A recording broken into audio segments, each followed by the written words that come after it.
Hello everyone and welcome back to Killer Shrew Fans Killer Toy Reviews. And what's this? 2 videos within a week? What? Yeah, I'm trying to get back on the horse over here and start putting videos out at a more frequent pace. I've actually filmed a ton of reviews, I just need to put them together. And I just got my order into Everything Dinosaur for the long-awaited 2020 Papo figure, so I'll soon have even more reviews to film. But for now, I think we'll take a look at this. It's the new Sound Strike Irritator from Mattel. It's been a while since I took a look at any Mattel figure, and a ton have been coming out in the past few months, so I figured, why not start with one of the new ones? When I first saw this revealed during New York Toy Fair, I thought it looked good. Not great, but good. It was certainly more appealing to me upon first impressions than a lot of the new reveals were, but there was something about it I just did not love. Fast forward to August, God, where does the time go? And finally, I got my hands on the toy. Now, nearly a month after I got it, I have absolutely taken to it. I don't know what happened, but this figure has quickly become one of my favorites in the price range. Easily my favorites of the new Sound Strike so far, and I cannot wait to take a closer look at it right here and right now for you. So without further ado, let's do this. First things first, the packaging. The Primal Attack line has gotten a lot of praise for its box art, and whereas it isn't my personal favorite, I can see why so many people enjoy it as much as they do. Everything about it just screams Jurassic. From the paddock in the background to the forest and vegetation being silhouetted by those warm sunset colors. I honestly wish it was all just the environment. I could do without the concrete bands on the left side, but yeah, lovely, eye-catching box art that frames the figure in a gorgeous manner. In the top left corner you have got the Jurassic World logo, and just below that is the Primal Attack sign. You've got some indicators showing off the features of the toy so you can try before you buy. In the bottom left-hand corner, there's a diagram showing off the Sound Strike action figure, and in the center there, you can see the species title, Irritator, and of course, what would any Jurassic product be from Mattel without the signature Owen in blue in the bottom right corner? Oh, you hate to see it. The back of the box features a blue wireframe behind the same diagram visible on the front. You can see this Irritator features thrashing action and a head strike attack. Also available in this wave is the new Majungasaurus and Parasaurolophus Redux. I have picked up the Majunga, but the Para is still forthcoming for me. And don't forget to download the Jurassic Facts app so you can scan the code on your dino's foot into your phone and learn all sorts of cool facts about the animal in question. Alright, enough about the box. I say it is time to get this Irritator out of the packaging. So there is our Irritator out of the box, and I gotta say, this one looks great to me opened up. When it comes to collecting these Mattel figures, a part of me often feels remorse when I take a toy out of the packaging. For whatever reason, so many of these figures just lose some of their appeal to me when opened, but a select few, this one included, still have a great presence even without the packaging to frame them. Taking a closer look at the sculpt, you can see there is an absolute ton of detail on this figure. The skull shape isn't exactly accurate for Irritator, but this being Jurassic and all, I won't really fault them on it. I will say I'm a big fan of the crocodilian aesthetics Mattel have given this figure. From the scale-like cracking keratinized skin to the exposed interlocking teeth. It's just a fantastic design. They've even placed the nostrils up on the snout, which is lovely, and you have got a nasal crest just past the eyes there. I could do without the massive amount of shrink wrapping in front of the eye, which just looks uncomfortable, but what are you gonna do? The eye itself is a nice lime green color, and the expression is quite neutral, which helps this dinosaur avoid a cartoony appearance. The jaw does articulate and opens nice and wide to reveal a sandpapery and moist looking tongue. I will say I prefer the model with the jaw shut because there's something about the open mouth that just looks a bit off to me. Plus, I love the crooked teeth and how they close around each other. Luckily, that's one of the nice things you get with these Sound Strike dinos. The jaw can actually be posed separate from the action feature, which is great for display and for those who use these in toy photography. Moving down the body, there is an absolute ton of detail on this model, like I said. Skin wrinkles, muscle tones, and a lot of scales of varying shapes and sizes.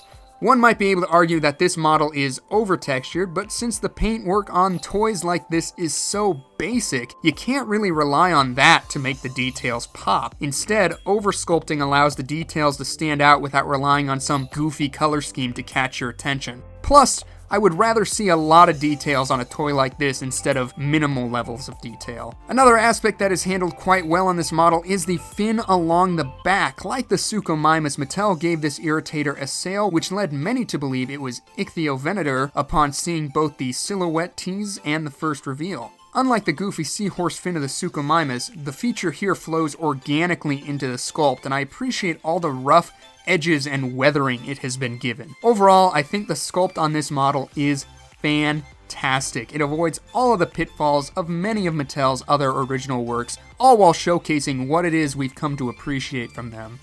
The hands are sculpted in that proper clapping position, which is definitely a win on Mattel's part, and again there's some great muscle tones and detailing on the arms. The claws are not painted, but that's pretty par for the course. One thing I will say is that I wish the first claw was a bit larger, but that is a mild complaint in the grand scheme of things. The toe claws are not painted once again, which is odd because many of the dinosaurs in this price range have featured painted toe claws in the past. It's something I've noticed is missing from all of the Sound Strikes in this wave, and I certainly hope it's not indicative of Mattel starting to cut further corners on their paint apps.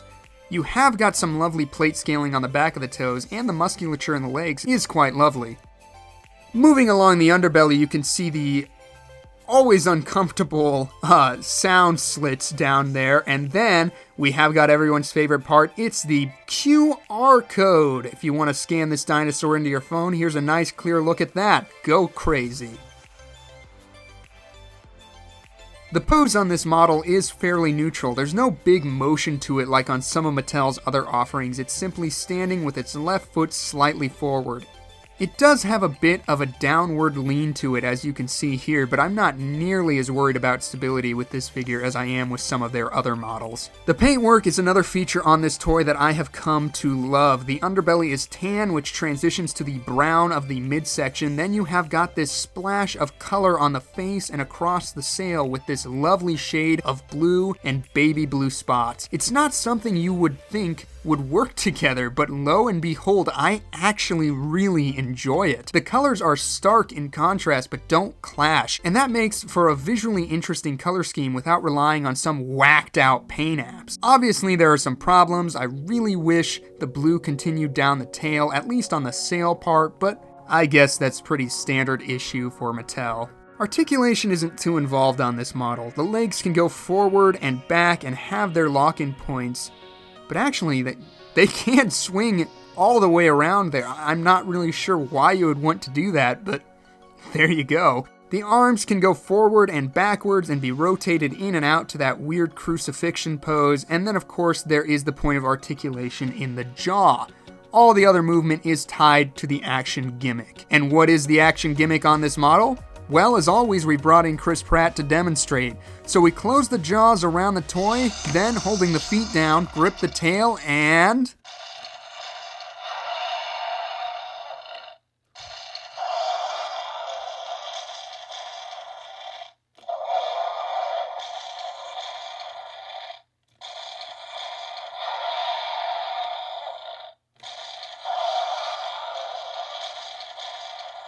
yeah, so just kind of thrashing the toy around to activate the sounds, which I love, by the way. The sounds are great. You got that sort of crocodilian hiss and grumble, the almost baryonyx roar, and of course, the Spinosaurus is in there too, which is awesome. Sure, it's still a lot of recycled sounds, which Mattel relies on a lot, but at least they're noises that fit the species in question. It's not like there's a T-Rex roar thrown in there for no reason, and it's not nearly as offensive as hearing an Indoraptor growl come out of an Edmontosaurus. If anything, hearing the Spino roar gives me hope that we'll get an electronic Spino down the road, huh?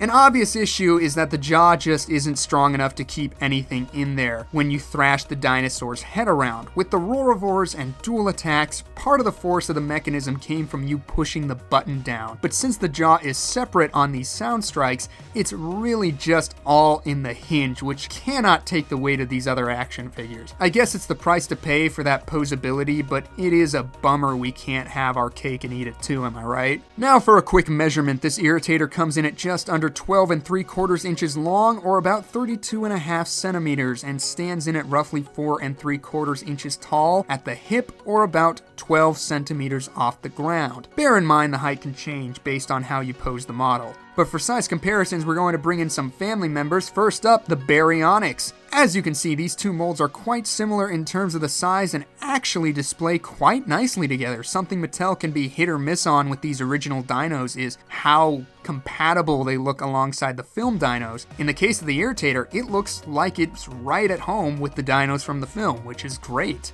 Next up, we've got the Legacy Collection Spinosaurus, and that big guy just towers over the Irritator here, as it well should. Again though, they do look great together. Unfortunately, I do not have an unboxed Suchomimus at this time, so instead enjoy the Edmontosaurus Sound Strike for a size comparison. This also works to highlight what I was saying about just how detailed this Irritator is. I mean, compared to all those scales, the minimal crosshatch skin texture on the Edmontosaurus really looks underwhelming. And now for a basic comparison, here it is next to an Attack Pack Velociraptor, and you can see these two can basically look each other in the eye. Hopefully, with how common this mold is, you can get an idea of the size you can expect from this Irritator. And finally, Chris Pratt is back again, but keeping a wary distance so that all of you can get a better idea of how this dinosaur scales with the 3 3/4 inch human figures. It actually seems pretty spot on, which is always great. So there you have it, guys. That is going to do it for our look at the recently released Sound Strike Irritator for Mattel's Primal Attack line. Overall, this is an absolutely awesome addition to Mattel's park. It really showcases everything they do so well, all while avoiding the all-too-common pitfalls of many of their original dinos. If you haven't picked up a lot of Mattel's original figures, or don't know which Sound Strike to get first, this is certainly a good one to start with. A lot of nice detail, a lovely paint scheme, and wonderful sound effects are enough to make me dig this dino. As always, I want to know what you guys think. Do you own it yet? Are you planning on picking it up? What has been your favorite Sound Strike so far? Drop a comment down below and keep the conversation rolling. As always, thank you all so much for tuning in to today's review, and I hope to see you again next time if you enjoyed it. Take care out there, and bye-bye.